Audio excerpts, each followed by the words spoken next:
What's up, everyone? Welcome to Bilbrons and Dragons. I'm your host, Bilbron Bafflestone. So today we're having another episode of my Deep Dive series, but today we're looking at something new. Today we are looking at some third-party content, Out of the Maw by Coven Games, which I've never done this before, right? So the first thing I need to explain is they are a sponsor. I'm actually getting paid for this, my very first sponsor, so kind of a milestone for this channel. I'm very excited. Now, I did give them the option of a 1-minute plug, and I would read through their copy and give you the basic highlights of what they're offering. But as usual, I like to put myself in the shoes of my viewers, and if they were actually interested in looking at this and checking it out, which, not to bury the lead, I think you should. It's a good product. They're going to want to know what they're getting. And so I wanted to do a review of this product, and Coven Games was brave enough to actually let me do it, because if I'm doing a review, it's not going to be just, cheerleading for a product. It's going to be my actual thoughts on the strengths and weaknesses of the product. So kudos to them. It takes some bravery to, and some faith in the product to put it forward for honest criticism. So that's what we're going to do. It's 100 pages, over 100 pages, and offers a lot of interesting content, both for DMs and players. And I don't want to comment on the whole OGL thing. I mean, man, there's a lot going on right now. It's the fog of war. I prefer generally in my old age to give things a few weeks, let all the information come out, let all of the positions, shift and change, and I'm sure that ultimately we're going to forget about all of this, and the game and the brand are going to be trekking forward as strong as ever. But I do realize that a lot of people like supporting third-party content. So here's some really good third-party content, Out of the Maw by Coven Games. We're doing a deep dive starting right now. So I'm going to start by reading the copy that they gave me to read to you guys. I changed some of the adjectives to something I was a little bit more comfortable with, but Out of the Maw. Over 100 pages of creepy creatures, cool new magic items, a boatload of new spells, a new Warlock subclass, 2 adventures, random encounter tables, twisted tables, and impressive art, all designed around an entity from beyond the stars known as the Hungering Maw. So, alright, that tells us right out of the gate what we're looking at here. Over 100 pages, we've got monsters, we've got magic items, we've got spells, we've got a subclass, we've got some adventures, we've got some tables, and we have some supposedly impressive art. And this is all about aberrations. Personally, I love a good aberration, so I'm actually kind of excited for the very concept here. So I put the table of contents up on the screen so we can see how these pages are divvied up. And we can see that over half of them are devoted towards monsters. Got some cultists up there leading things off, and then a bunch of creatures and monsters and other aberrations, including a couple of boss monsters. Then there's a dozen pages of random tables, there's 8 pages of spells, there's a dozen pages of magic items, there's a few pages devoted to the Warlock, and there's about 10 pages devoted to the adventures. So before I get into the specifics, I just want to make some general comments. Personally, I'm warming up to good third-party content.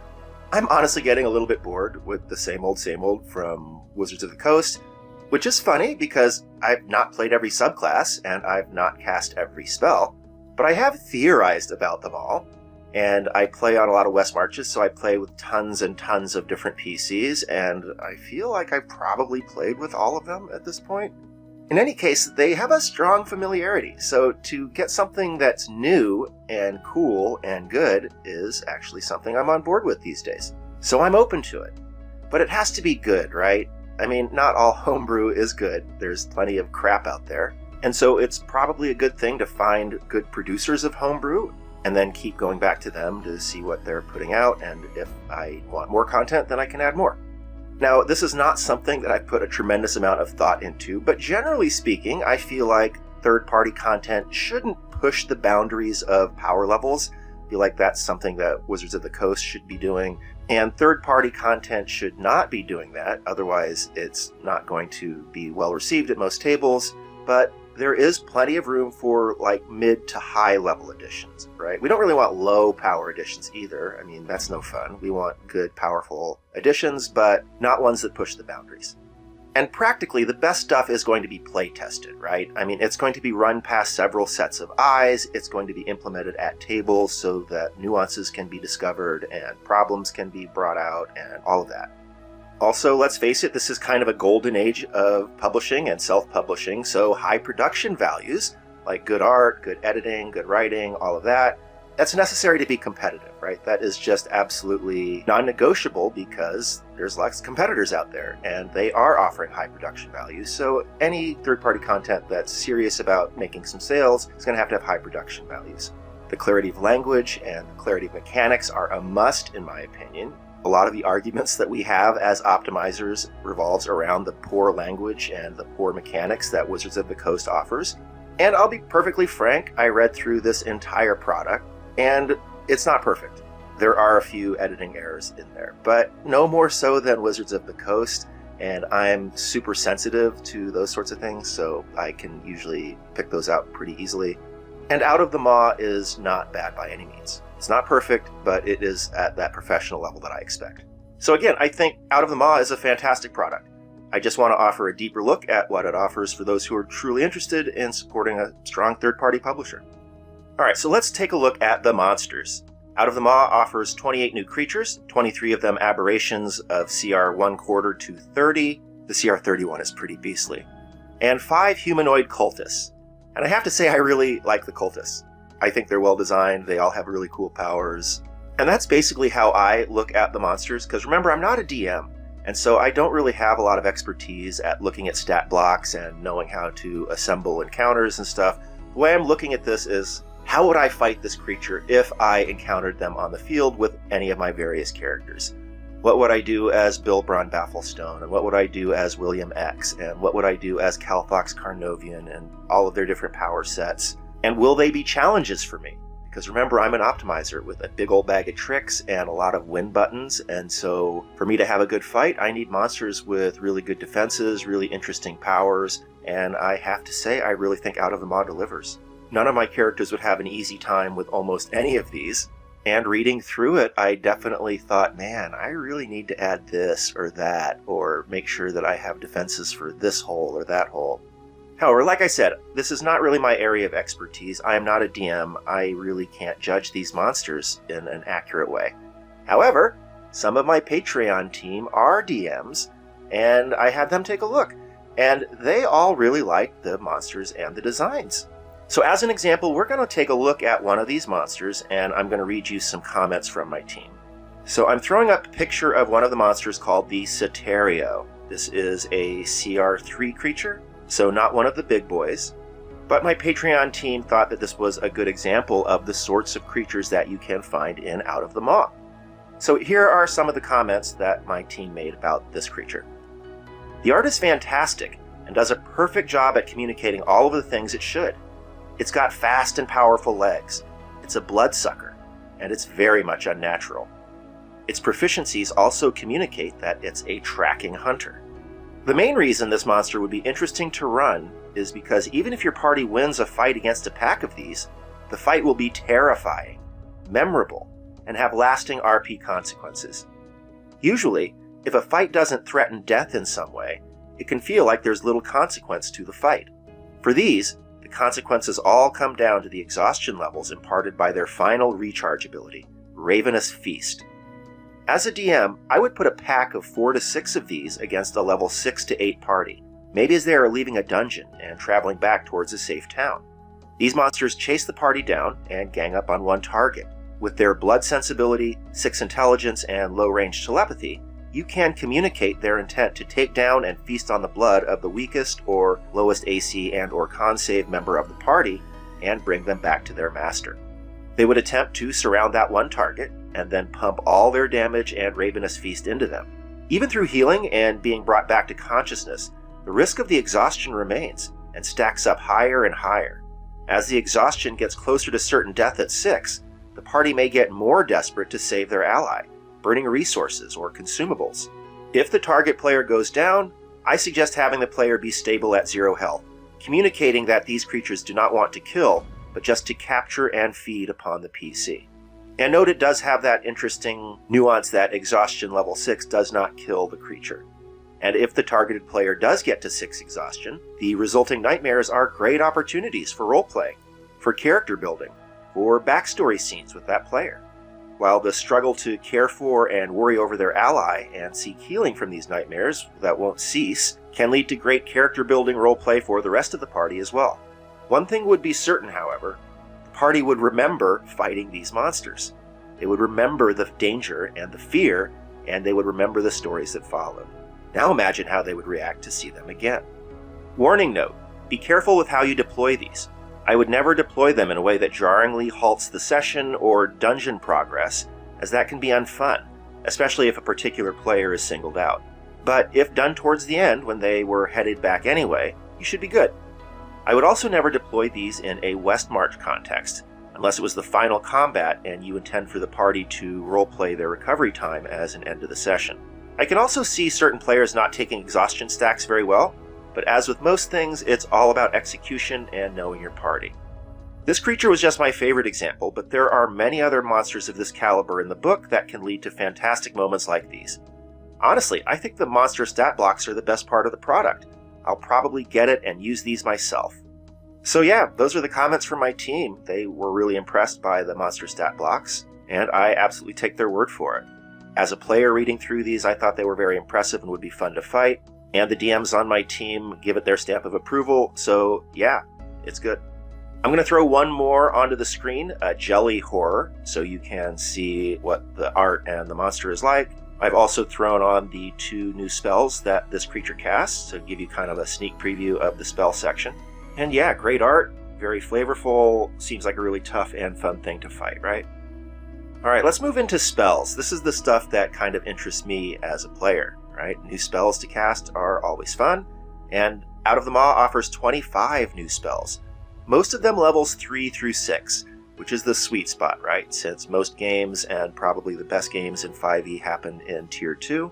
And again, I'm happy to see new spells. I have gotten a little bit bored with the ones currently available from Wizards of the Coast. In any case, I looked through all of these spells, and I looked at them pretty closely. And I'll be perfectly honest, I don't see too many spells that I would consider OP. And in full disclosure, there originally were a couple, but then I gave them some feedback, and they agreed, and they toned down some of the spells and such. So at this point, I honestly think they're all pretty solid. Some are kind of borderline in that power level thing, but it would only require a small amount of tweaking at most tables to make them table ready. And overall, I think there's some excellent additions here. There's a new reaction, which is nice because there's only like 8 spell reactions, and half of them are first level, so it's nice to get a new one. I'll put it up on the screen and we can talk about it in a second. And generally, I think these spells have really cool role-playing flavoring for an aberration-specific feel. Now, I do think some of the spells are a little bit redundant with existing spells. For example, a couple of these are like Hunger of Hadar, like Immolation, like Lesser Restoration, but they are a little bit different. And different classes do get access to these new versions and not necessarily the old. For example, Hunger of Hadar is a Warlock-only spell, whereas this new one isn't. But overall, I think the spells are well designed.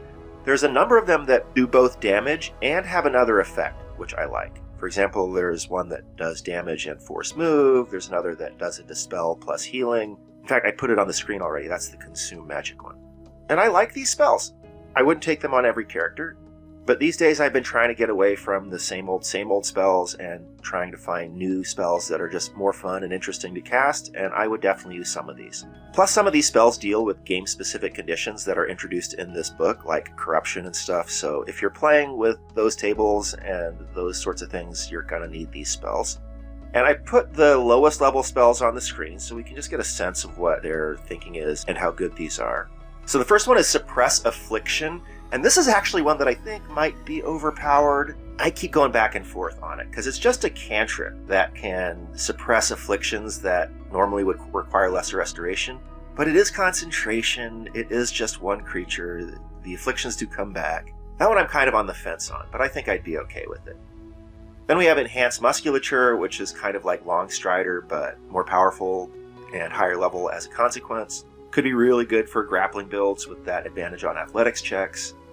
Then we have Repelling Barrier. This is the reaction, and I gotta say I kind of like it, right? It's second level, whereas most spell reactions are first level, and it's obviously based on shield, and is basically like a shield plus, right? It's pretty situation specific. You can only get a benefit over regular shield if it's a missile attack. It reflects it back, does a little bit of damage with your reaction.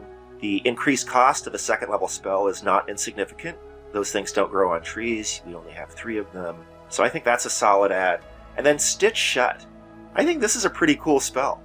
I think it's a little weird that it's an enchantment. To me, it's more of like a transmutation or a conjuration. But it's a way to attack spellcasters.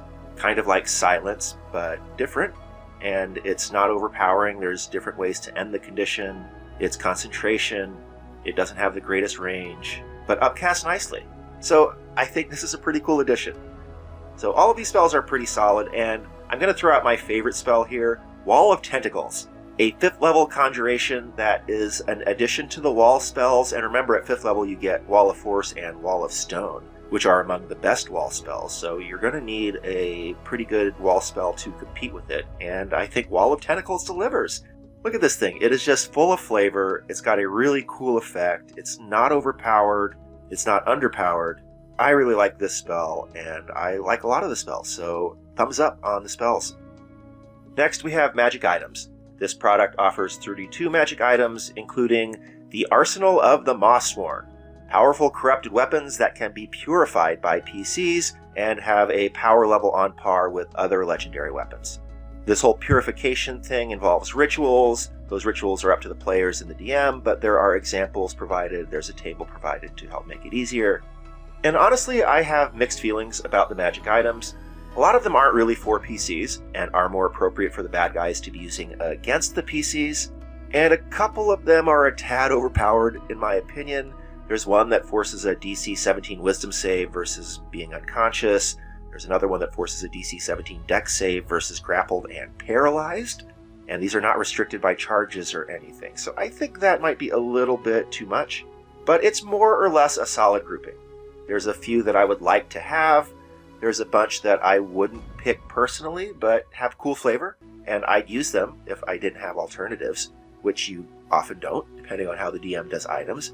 Now, I'm used to West Marches, where you do tend to have some control over your items and you have quite a few options to choose from, but that's not the case with most IRL games, right? And so if the DM would give me one of these in a game that I don't have access to like any item that I want, I would be very happy. These are very thematic, very cool, not too overpowered except for a couple of them, and so I think those are some nice additions. Then we've got some random encounter tables, and I kind of thought these would just be throw-ins, but reading through them, they are actually pretty cool, and I think they're well thought out. They're practically little mini-adventures with pretty interesting hooks and scenarios, but just without being massively fleshed out. And so I've put an example of one of the random encounter tables and random encounters on the screen. Remember, there's like 12 pages of these, so they've got them broken down by level, and there's like 8 different options, and they're all written up with this level of detail and depth. And I really appreciate that there's a tactics section where it talks about how the enemies are going to fight. So yeah, I think these random encounter tables are pretty cool. And then they've got like other tables for mutations and corruptions and things like that, which are also pretty cool, right? They add to the role-playing feel of a campaign, and they can actually provide interesting little abilities to people that you run into or people that you fight. Next up, we've got a subclass, the Warlock of the Ever-Changing. And I'm not going to go too much into detail on this one in this video, because in my next video I'm actually planning to do a build for this subclass. But I will put it on the screen so you can take a look at it, and overall it seems like a pretty okay subclass. Right? It's got excellent flavor. It's definitely not pushing the boundaries. It's not as strong as the Genie, which is probably the premier Warlock subclass right now. But it's on par with Undead, right? It's on par with some of the others. It's better than a lot of the others. And that's probably where it should fall, right? I like the expanded spell list. It's strong. Standouts to me include Bane, Polymorph, and Telekinesis. Maybe almost even too strong because it replaces 2 Invocations. But nonetheless, I like the extended spell list. The first level powers are pretty solid. One is basically an always available Disguise Self, which is great for the theme of this build. And one is a floating resistance, which is really good, right? I mean, being able to tactically choose a resistance, including bludgeoning, piercing, or slashing, can be really good for an optimizer. And I think that makes this a very viable 1-level dip. Then we have a 6th level power, which is only okay, and that's fine because we don't want this subclass to be OP, right? I mean, it can't have bangers at every level. And at 10th level, it gets a really good ability, right? This is probably the standout feature. You have a once-a-day option to get 2 castings of Polymorph, which can be shared with a non-caster. That's really good. It does have the restriction of self only, but it's still a really good and cool option. And being an extra, it's going to be used. And so I really like that design. I think that's pretty elegant. Polymorph is one that you don't often use for a lot of metagaming reasons. But this version, you have lots of uses, and so you'll be able to deploy it in fairly non-standard ways, I think. I also really like that option for an extra arm that gives that thief-like ability where you can use a bonus action to use an object. That can be pretty sneaky good if you're using it in the right way, right? Finally, the 14th level ability is very cool role-playing wise, and it's mechanically decent. I mean, it confers a fly speed, which is always nice, and then being huge can be good, being tiny can be good. It really fits the feel of this character, so I really like that ability. They also add a few new Eldritch Invocations for this Warlock to kind of flesh out the role-playing concept, and I put them on the screen. None of them are too compelling, right? But they have strong role-playing flavor. I'm not really too into ever-changing weaponry or Toolmaster's appendages, but I can see people adding them. The ones that catch my attention are Embolden the Master and Biological Integration. Embolden the Master is basically like a floating resistance, right, which can be good. And then Biological Integration has some real good things to choose from, like magic resistance, or maybe the poison attack from an imp, or the unconscious attack of a sprite. Adding those to a PC can be really cool, right? So I dig those. And they bring out a new familiar option for the Warlock. I presume this is for Pact of the Chain, although it doesn't specify. And I'd probably still take the imp in most cases, but this one isn't bad. It's pretty flavorful. Got a nice selection of resistances for Embolden the Master, that invocation that we just looked at. If you're clever, that inanimate shape changer thing can be pretty useful, and I think it's clever. I like it. Finally, there's 2 adventures, one for levels 3 to 5, one for levels 13 to 16. My understanding is that the 13 to 16 adventure is not complete, and that there's some kind of Kickstarter incentive that will allow you to participate in crafting that adventure. And again, I'm not a DM, so my opinions here aren't necessarily the best, but I thought they were well written. I thought they would be fun to go through. People in my Patreon thought they were solid. My only thing is that I thought the maps were a little bit crude. They looked like hand-drawn and like without a ruler. And I didn't really think there was enough of the maps. There was definitely a couple more that I thought could have been added. But that said, maps have got to be a pain in this day and age, right? You can't just print a map in a book and then play on it. It has to be transcribed to a physical map or into the computer somehow, so I don't even know how that map thing works. Maybe that's just the standard. So that's it. That's my review and deep dive of Out of the Maw by Coven Games, which is in its Kickstarter phase. I will put all of the relevant information in the video description below. If you like this product, please support them. At this time in 5e's development or Dungeons & Dragons history, we want to support our third-party providers, and I think this is a really good one. So check it out, and let me know what you think in the comments below. Regardless, thank you so much for watching. This has been Build Bronze & Dragons. I'm your host, Bill Bron Bafflestone. See you next time.